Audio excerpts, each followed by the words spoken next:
Kim Domingo, posibleng pasabog sa ilalargang Star Works ng TV5. Umuugo ngayon sa showbiz circle ang pangalan ng kapuso actress na si Kim Domingo matapos itong maiugnay sa nalalapit na paglulunsad ng bagong talent management arm ng TV5 na Star Works.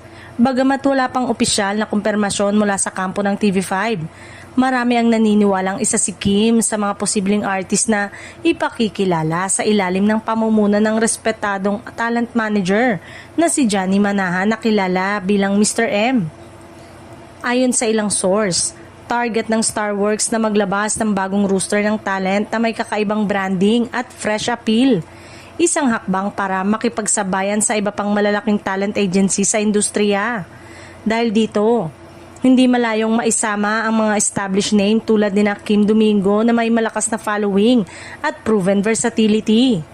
Matatandaan na si Kim Domingo ay nakilala sa kanyang mga proyekto sa GMA Network, kung saan ipinamalas niya ang kanyang husay sa pag-arte at hosting.